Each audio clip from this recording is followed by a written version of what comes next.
last time, even though it was a gap of 1 week, I spoke about one person, about David Reuveni, who is in so many ways a mystery, a person that we don't know from where he came.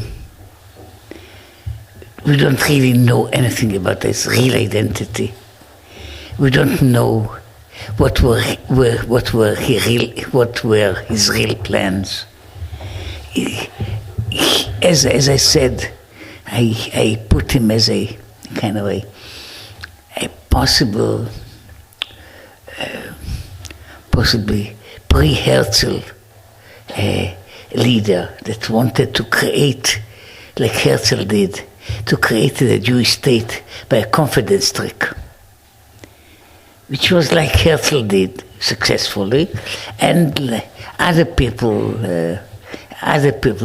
didn't do it, but possibly David Reuveni had the same kind of plan that he wanted for that. So anyway, I'm saying he was a mystery.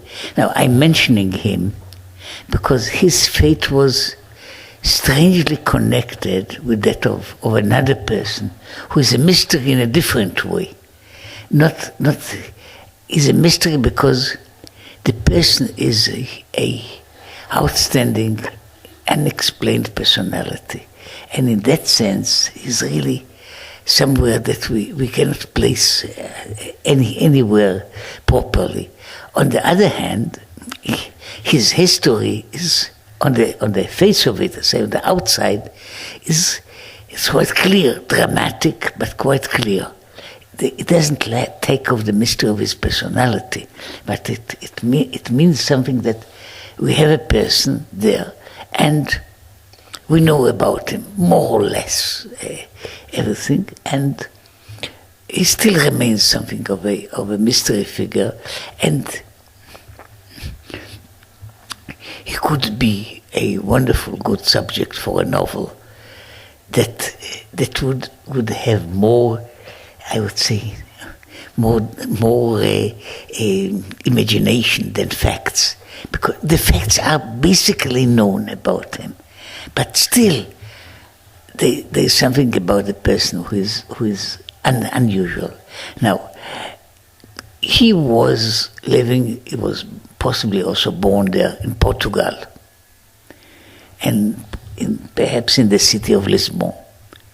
He was born around, it's more or less exact, around the year 1500.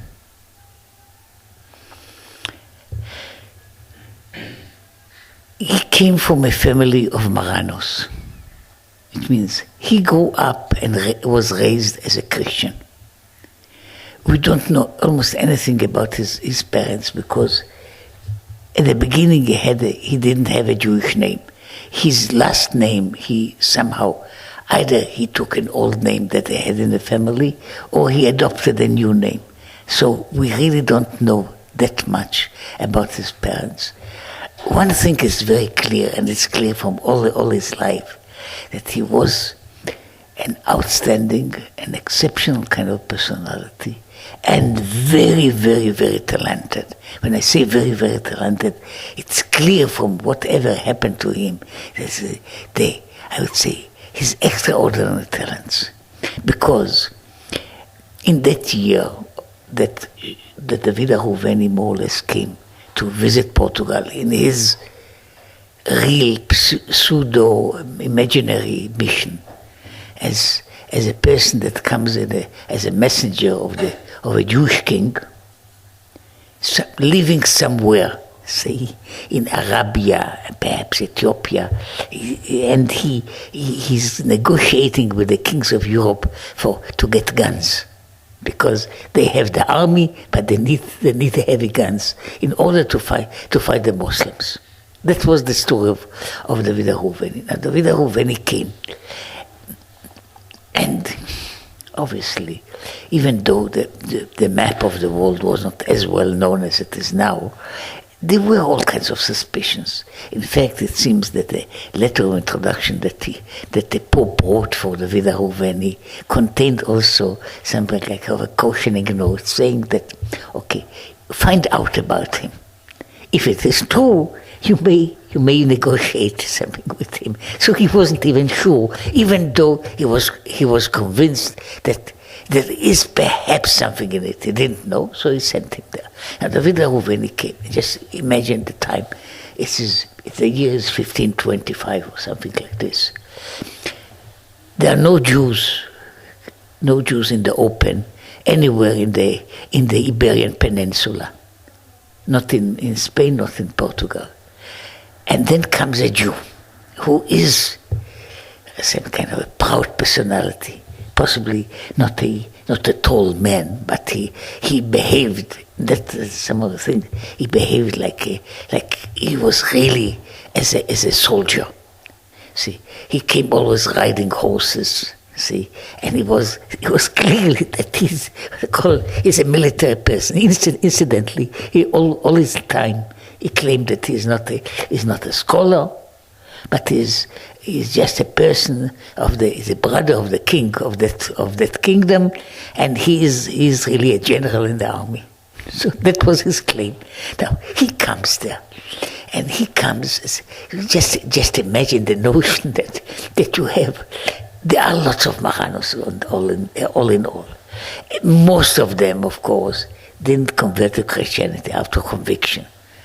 They were pressed into it, but they were there, and they were in a certain way feeling on one hand hopeless, on the other hand, here comes somebody, a Jewish hero.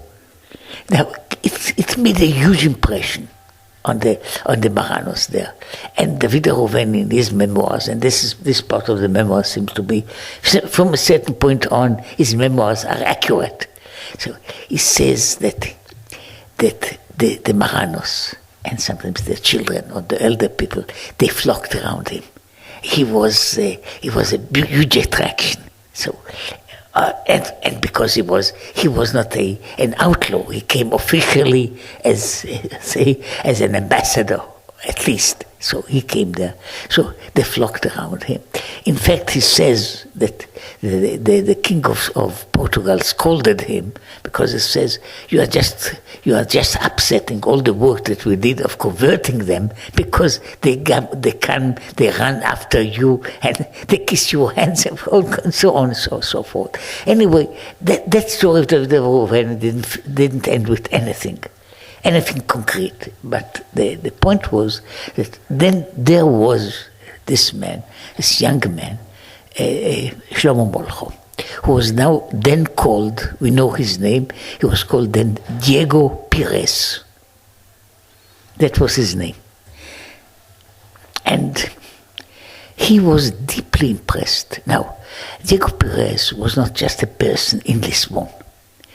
Diego Pires was, as I say, it's clearly he was of outstanding talents, because he was. They say, and that is not always clear, that he was the father confessor of the princess, the princess, the daughter of the king of Portugal, because he was a priest. On the other hand, and the other notion is, he was the secretary of the Supreme, State Council. So there was a state council in which all the leaders, the ministers and so on were participating. He was the secretary. Now just imagine, he was then about 25 or so, not much older, but he rose from, we don't know from where, but to do it. See, and you have to again remember, he didn't come with any kind of, we don't know if he came from a family with money, but surely didn't come with a family of Christian nobility. So, as a Marrano, so he's there, and he's holding this position, and he was extremely attracted to David Reuveni. Attracted not as a person, but in many ways, because it was for him, the coming of David Reuveni was a call for reawakening. So he decided that he goes back to his Judaism. He indeed went where they were, went out, and he circumcised himself. It can be done. It's not an easy or pleasant experience, but he did it on himself, circumcised himself, and he possibly at that time began to call himself Shlomo Molcho. Now, he was there. And of course, just imagine, he was not just a little boy running after the foreign ambassador, whatever way he was dressed. He was important of notice in the court. And so it was dangerous both for David Reuveni, but of course dangerous for him. You have to remember, it is the rule under the Christian law in general, and under the Inquisition that was already active there. He is a person that is becoming, say, living Christianity, for which he was surely baptized to Christianity as a boy. So he is now a Christian that gets out of Christianity and in a heresy, which means that was a clear and a simple what called a capital punishment, capital of offense, which meant that he would be burnt on the stake. That was clear. So the story is, and that it seems to be clear that David Reuveni warned him that whatever he is in extreme danger. See. Now, how and why he wasn't, he understood it also, the Shlomo Molcho, and the advice of David Reuveni was to get out of the country as fast as he can and to go to Turkey. So Turkey was then a big empire, and I would say at least tolerant to Jews, and there you won't have any trouble of keeping a Jewishness. Many people, thousands or hundreds of thousands of Jews did it in one way or another. So he advised them to move Portugal and to settle in some place in Turkey. And that Shlomo Molcho did. Now, it wasn't so difficult, seemingly. Again, the Inquisition, we know it from their records, among other things. They were not perhaps nice and merciful people, but were extremely legalistic. We have the reports of the say, and the accounts of the courts there. It was very legal.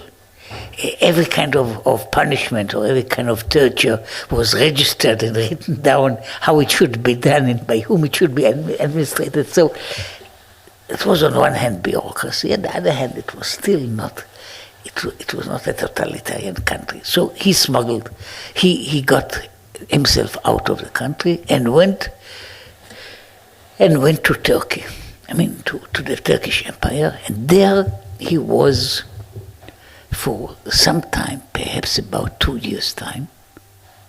He went to a yeshiva of a most famous rabbi of the time, Rabbi Yosef Taitatzak, was one of the great scholars, and he had a great yeshiva. He joined this yeshiva.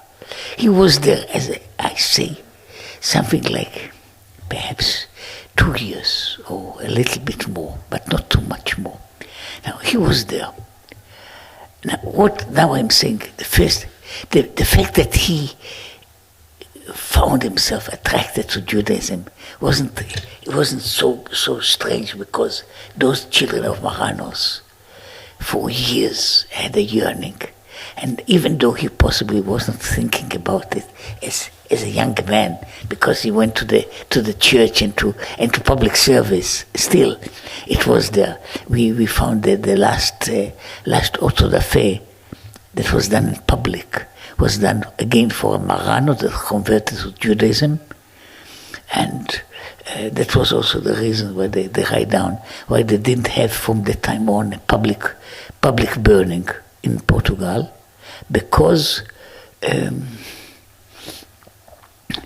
this man not only converted to Judaism, but proclaimed it aloud, and took his judgment great courage, and he was when he was brought or taken to be burned, he sang all the time.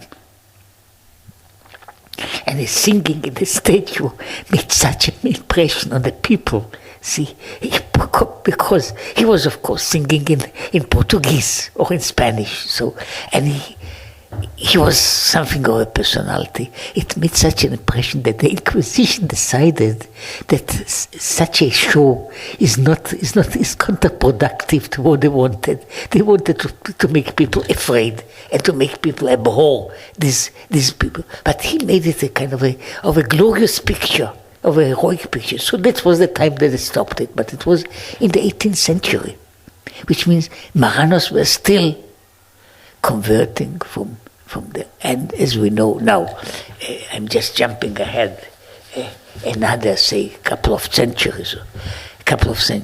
As you know, they found, for about 20 years ago, a small town in Portugal, northern Portugal, in which there was still a living Marrano community that kept themselves as Jews and identified themselves as Jews, even though they were officially Christians. There are now lots of documentaries about them. They built a synagogue there. I had at least the chance of meeting one of the people as a professor in America. See, one of these Marranos, because they were always recognize themselves as Jews, which means it's for about people that lived there, and many of them, perhaps for many years, they didn't even know if there are any Jews existing in the world. But they continued for about 500 years in seclusion, keeping their Jewishness. And I saw some of the pictures of the place. They baked matzah, and they had some kind of a seder, and they had all kinds of seder dresses. The things they knew. They forgot most of the Hebrew, obviously, but they knew some words, and they kept Judaism as much as they could. So I'm just saying about how strong it was. Now, Shlomo Molcho was then at the beginning of that period, and of course, when he took to it wholeheartedly. So he went to the yeshiva to study. Now here comes something which is, I'm saying, it's a mystery, not in the sense that it's impossible. He studied there about 2 years, a little bit more. He became, by any means, a scholar. So just imagine a person that doesn't know practically anything. As far as we know, he didn't even know a word of Hebrew. And he comes to this yeshiva, which was one of the people in the yeshiva, which I'll mention later, was Rabbi Yosef Karo, who knew Shlomo Molcho as another person in there. But anyway, Shlomo Molcho, at least he learned Hebrew clearly. He not only learned Hebrew, he became a scholar. And his scholarship is impressive. It is not in every field, but I'll mention later on something else. But at least there are still 2 books that he has written in Hebrew. Just imagine a person that comes from nothing, and in still 2 years' time is not only he's not only stammering a few words and a few sentences in Hebrew, but he's a scholar. You see, I have here, say, one of these books, which is called, they are not extremely rare books. They were reprinted, which is called Sefer HaMefuar. Sefer HaMefuar. It's a book, basically, it's a kind of a Kabbalistic book, but very sound and profound and full of knowledge, which, as I'm saying, it's a kind of a mystery. From where does it come? I'll just, some of you possibly, hopefully, know some Hebrew. See, I'm just reading you the short preface, see, as as I say, possibly the printers didn't know everything about him. He says, you have it here. אמר החכם המקובל החסיד רבינו שלמה מולכו ז"ל. Now he says, now I'm reading what he wrote. למען אחי ורעי הנאהבים, היושבים בסלוניקי, הדורשים ממנו לשלוח להם איזה דרוש על דרך האמת, או על איזה פירוש על שום פרשה או מאמר מרבותינו ז"ל. For my brothers, my friends that live in Saloniki, as I said, he studied there, that want for me to send them something that I have written about Al Derech HaEmet, which is a Kabbalistic work, or some commentary on the parasha or anything else by our rabbis. וכדי למלות שאלתם ובקשתם, ראיתי לכתוב להם החיבור הזה. So in order to fulfill their desire, I wrote to them this little, it's really not a long book, it's a small booklet as you can see, but still I wrote it, and it says, אף כי לא נחד קוצר השגתי והבנתי. I don't hide, it's not hidden, my lack of knowledge and my understanding. כי עוונותיי גירשוני מסתפח בנחלת השם. My sins didn't allow me to live in the place of God. See? עם כל זה בטחתי בחסד עליון ידרכני בדרך אמונה. I hope that the mercy of the Almighty will help me to lead me in the real way. ואם יימצא בי איזה שגיאה, הנני מתפלל לפני כל רואה אותה, הדינני לכף זכות. If you find any mistake, please take me in the right way, in the way. כי אין כוונתי להתגדל בזה, כי אם במלות רצון חבריי הנעימים, ולהודות לשבח לפאר לאל העונה אותי מכל צרה, המאיר עיניי באור תורתו הקדושה, ויקרא מזהב ומפז. Now, I'm reading it because this is a small kind of an introduction to what he's writing. That he is writing lots of things about Kabbalah, about commentaries on the Torah, about Mashiach's coming and so on. I'm just speaking. Look at what kind of a Hebrew. See, it's a really perfectly good Hebrew that I suppose some of you who are living here, Americans or others that live in Eretz Israel, don't have such a Hebrew. See, but to see, look at the way he's writing. Now, I'm just saying, I'm marveling. I see, what person is it that this person comes there and is, in a short while, is not only gets into he knows he can understand what I call a verse in the Chumash. He becomes a scholar. And a scholar of some standing, in which what he says is surely right. I mean, people wanted him because they were impressed with him. It's also if he's not with them, so to send them something in writing of his. So that is, I took it, brought it with me just in order to show that's what I'm saying. It's a mystery, not a mystery in the sense that there is something about it it's not known. But how can a person do it? I mean, it's a very, very, very unusual achievement, as it is. So it's an achievement from coming just from possibly you drive cars. See, it comes from 0 to 500 miles. See. In 2 years' time. It is really, it just shows, as I'm saying, the talent, which I'm saying, surely he was so outstanding that he got his position in Portugal that didn't lack people of some education. But you see what kind of person he was. So this is another chapter of his life.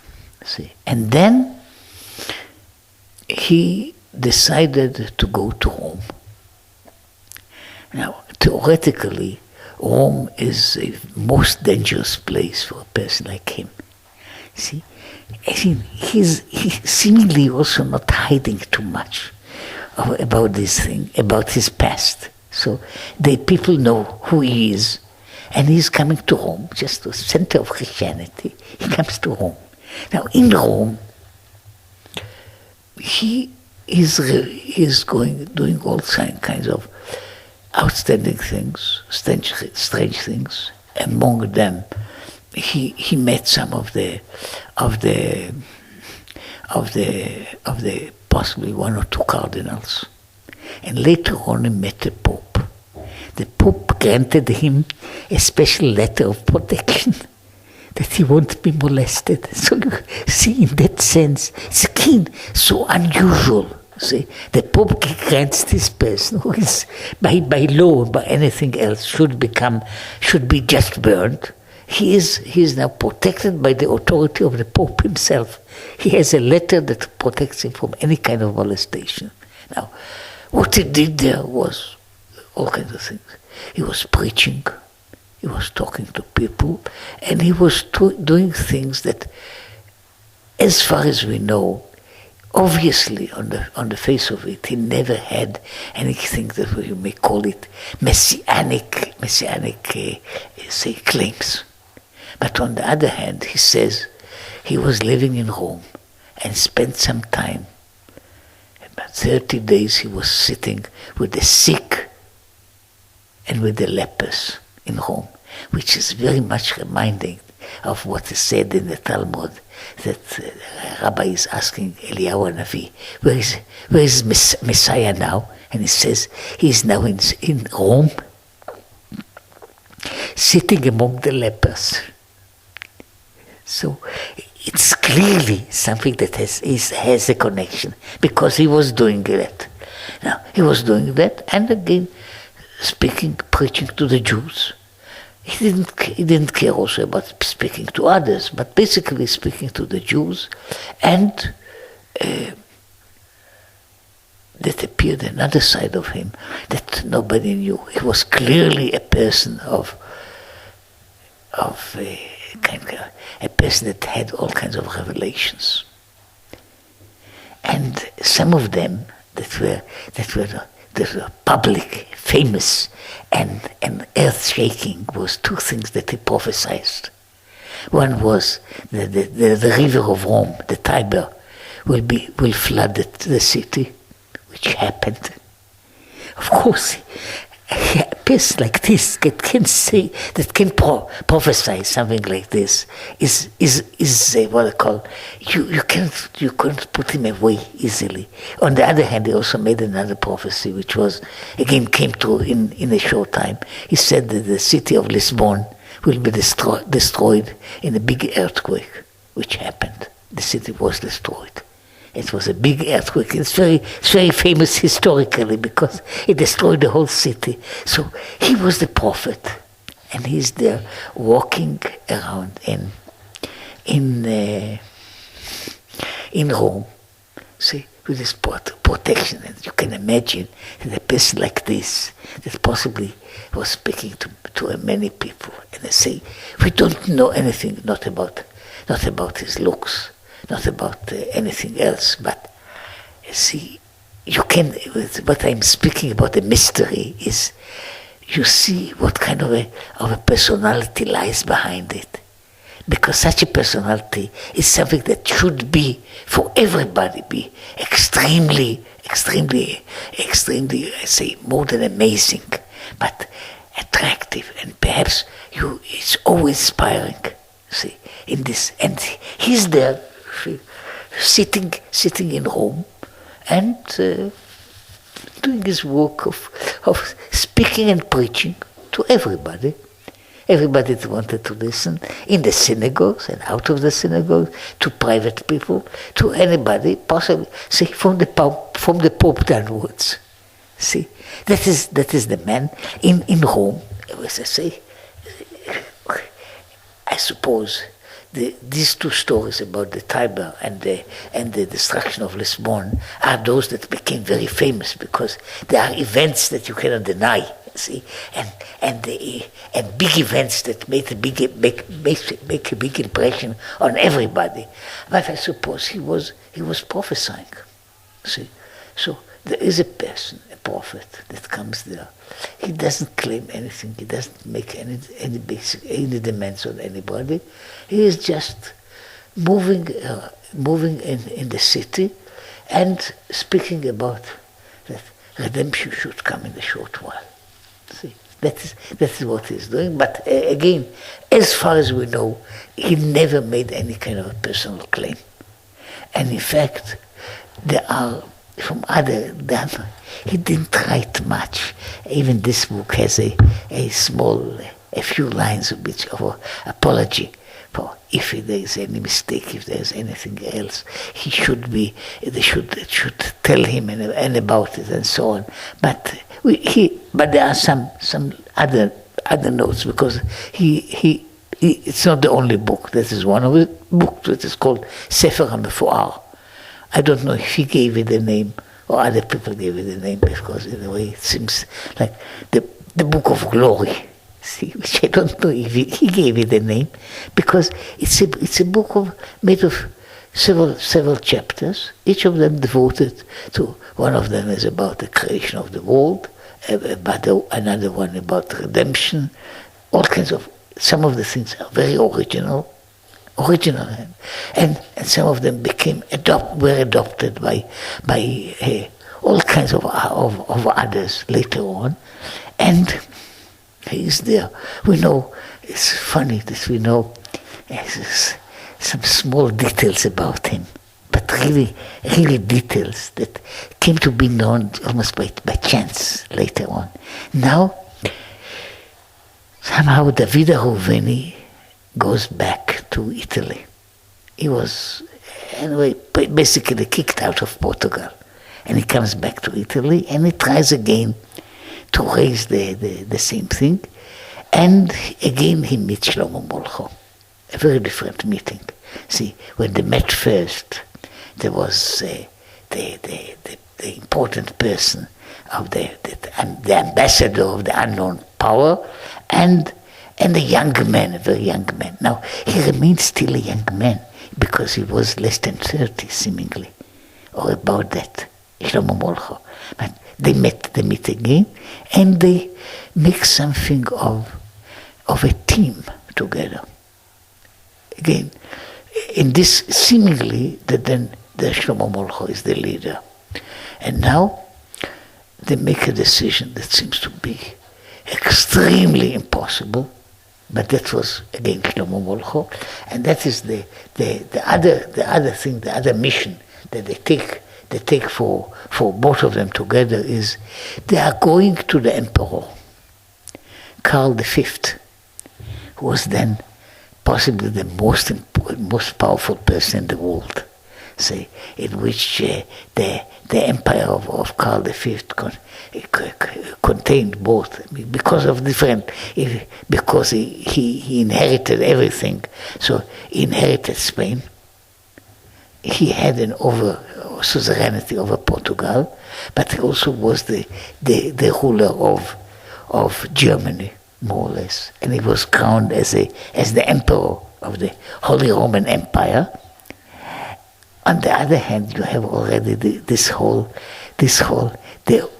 huge number of colonies that they had already in America.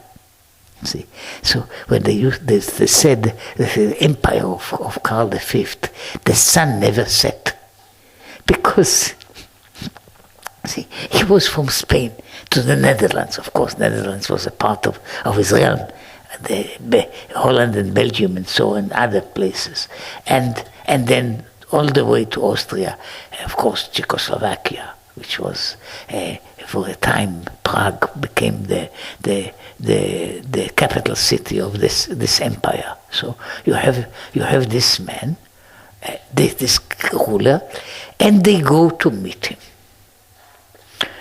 Now we have some kind. It's not very clear, but seemingly it was what Shlomo Molcho wanted to do. He wanted to go to the emperor and try to convert him to Judaism. Now, if you know anything about the history, Karl V was just a very Catholic king. See, is the grandson of those Ferdinand and Isabella. See, in his own way. But that's not the only point. He was the person that was, at his time, he began to try to settle, in effect, to make order in Christianity. He tried to settle all the problems with Luther. It was his time. So he's trying to settle. He tried basically, and he did. After some time, he put later on his own confessor as the Pope. He was in a way the super Pope, the super king, something like this. And Shlomo Molcho is going to convert him to Judaism. Now, as I say, even though Shlomo Molcho possibly didn't try to convert the Pope, possibly not, but you can imagine, there is the aura, the power that emanates from a person like this, that he's not, again, let me just say again, he's not a fool. And he's a person that knows about government. See, he grew up as a young man within government, so he knows how these things work. And the fact is that so they both of them went there. And the end was unlucky, unhappy. Shlomo Molcho was arrested, and both of them were arrested possibly for making such extraordinary and such, impossible claims. But whatever, whatever there are some other ideas that why he came to meet the emperor. Clearly they were grandiose and very big. So whatever it was. So he was sent to trial in Mantova, in Italy, and he was then condemned to death. It was church law, and it was the usual law. And as I say, the emperor, even though possibly Shlomo Molcho still had the letter of protection from the Pope, it didn't help him much against the emperor.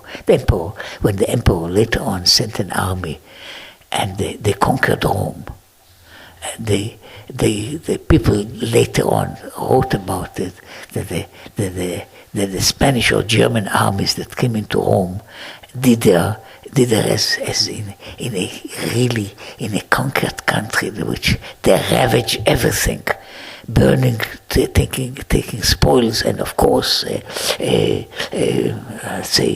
raping any woman they could, including all the nuns that were fit for them. It was the emperor, what they call the most Catholic king of the world. But that's a part of the. So anyway, he decided that is a real heretic. He sent him to be judged in basically a church judgment, and he was burnt on the stake. And that's the end of his life. Now, as it is, let me just put some other things about the person. One of them is just an anecdote. Somehow, even though he was burnt, his garments were given to the Jewish community in Prague. They are possibly kept there even today, on those sheltered places that they have with the supposed golem, but at least these are real. His garments. So, and the Jews kept them in great honor. Let me just add something else. There is a discussion among the later halachic authorities about something which seems to be trivial. I mean, basically, according to the Gemara, it seems to be that if you have a garment in a certain color, and you put tzitzit on this garment, seemingly the threads of the tzitzit should be of at least should be of the same color. Now, it is not usually talit katan is usually made of a white cloth, so you have white tzitzit. But we know this is the story. It is, and you can, if anybody of you is able to do so, you can take the Shulchan Aruch when it deals with Hilchot Tzitzit that quotes it as a source. It says, we had the garments of Shlomo Molcho. He had a talit katan that was made possibly of silk, but the color was some kind of an orange, not really orange, saffron color, and the tzitzit were also of this color. So he became not just as a person, he became a halachic authority that is quoted. So it's still in Shulchan Aruch, you can find it in Shulchan Aruch, where he's mentioned, he doesn't mention too much about him, but he speaks about that story, and as I say, so we know that he dressed not in a usual way. But that's the only detail, because you see in Shulchan Aruch they don't try to describe how other garments of his, they were of no interest for the Shulchan Aruch, and they were at least kept forward always with the community as a holy relic. Now, there is something else which is almost as interesting. The impression of Shlomo Molcho was, Shlomo Molcho was considered by everybody as a holy person. David Reuveni was some kind of a doubtful personality.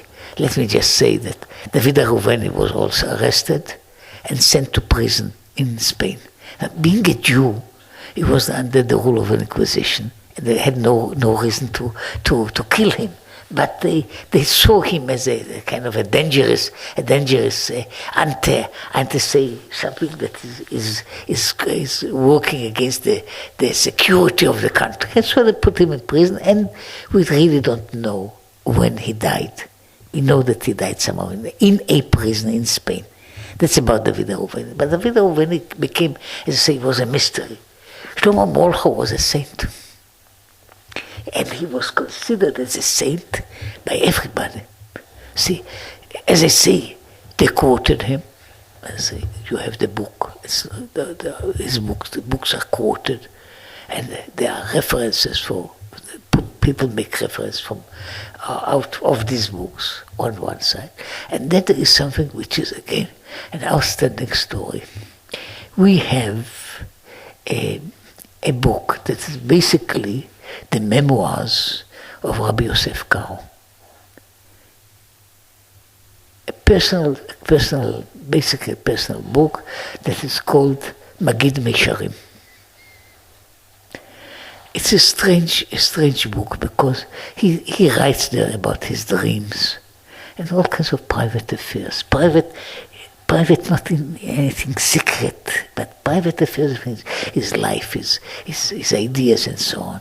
And there is one theme that is mentioned in that book of Magid Mesharim many times, and it is he's praying specially for one thing. What does Rabbi Yosef Karo want? Not as a young man, but he was then living in Safed, and he was possibly acknowledged as the most important Jewish authority everywhere, not only in his own realm. So this old man, the leader of all Jews, and he has special prayers. And what is his prayer? Which is repeated. I saw the book, so I can tell you it's repeated a number of times there. He wishes from the Lord to grant him one thing: to die al Kiddush Hashem. That is his desire. He doesn't want everlasting honor or everlasting glory or to be remembered by anybody. He wants to die, to die and consecrating the name of the Lord, like Shlomo Molcho. That is repeated again and again. That is, look, the dream of Rabbi Yosef Karo is to die like Shlomo Molcho. So that's another side of what happened with the person. So the person, he died, of course. But the impression on a person like Rabbi Yosef Karo was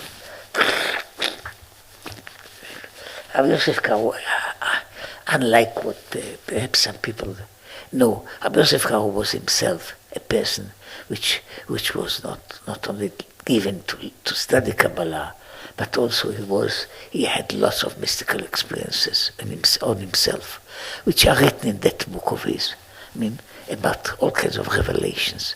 So it's possibly not fitting to the person who wrote the Kesef Mishneh, which is perhaps the most important commentary on the book of the Rambam, and he wrote Bet Yosef, with the most important commentary on the book of the Sefer Arba Turim, and made a short version of his commentary on the Tur, which is called Shulchan Aruch. So, except writing, say, a great number of responsa and other things. So, here's this man, and this is called, in a way you may call him on one side, depicting the rational, very what they call rational, very clear-minded person that you can have in a Jewish world. On the other hand, you see his hidden side. Incidentally, to mention his hidden side for some of the people, Rabbi Yosef Karo is the person that installed the notion of Tikkun Leil Shavuot. He didn't create the idea, but he made it public. And his disciples, and one of them was Rabbi Shlomo Kabetz, who wrote the Lecha Dodi.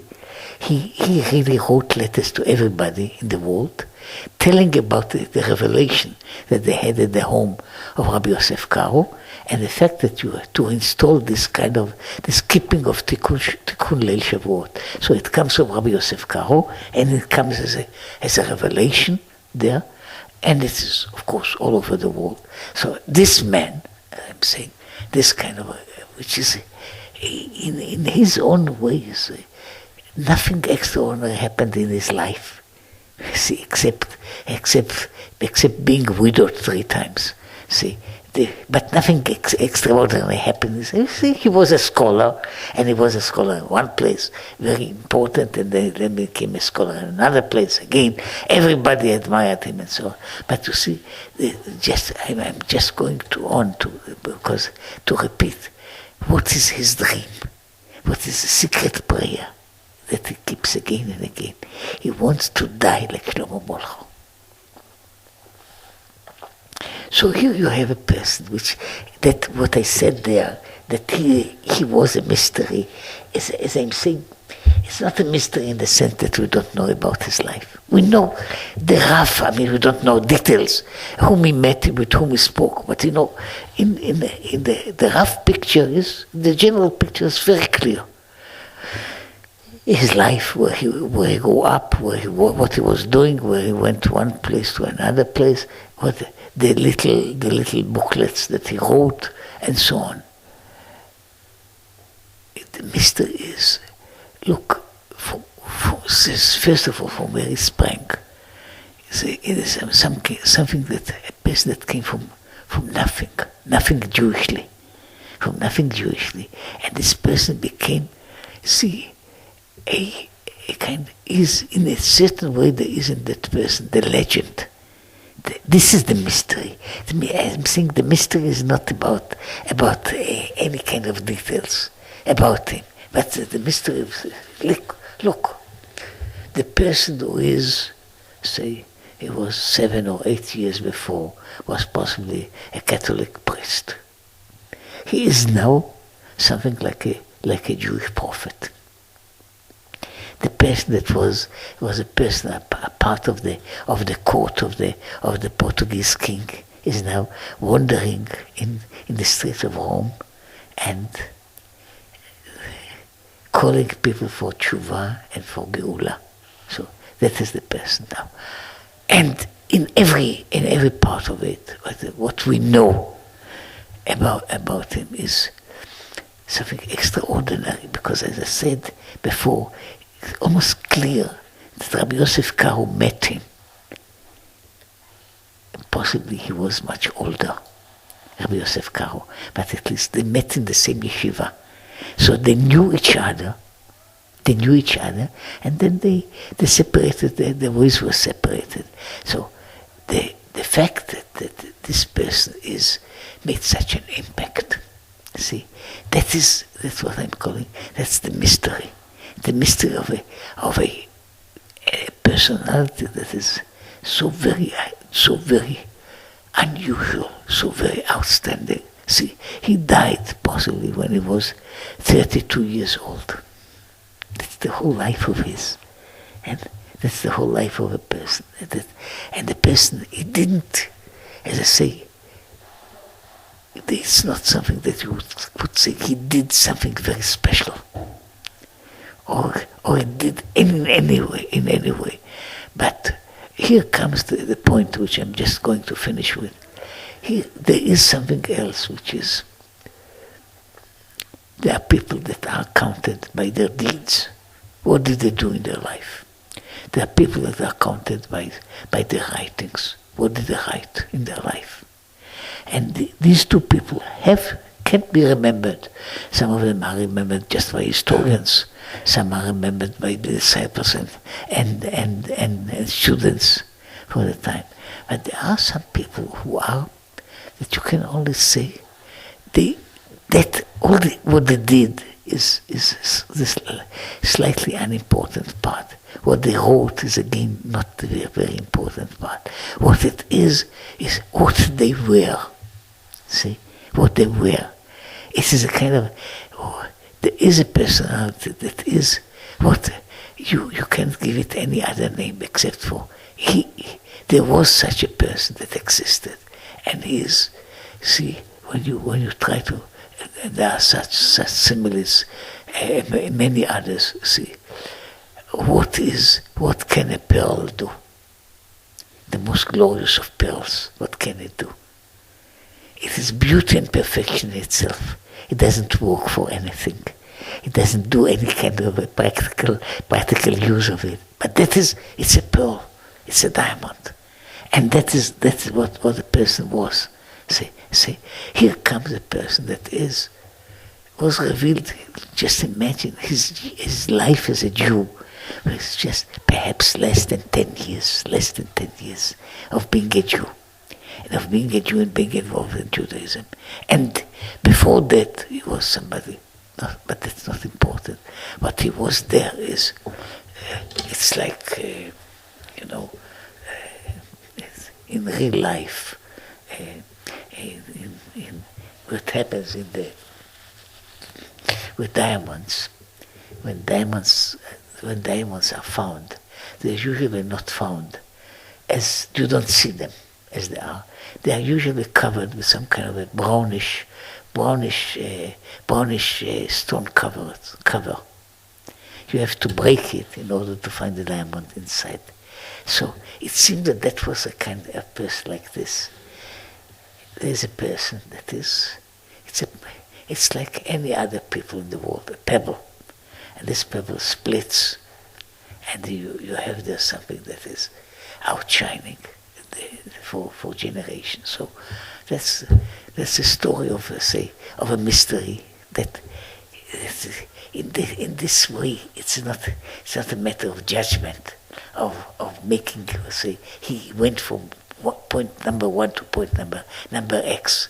He's a person that the only thing that you can say about him, he was. See?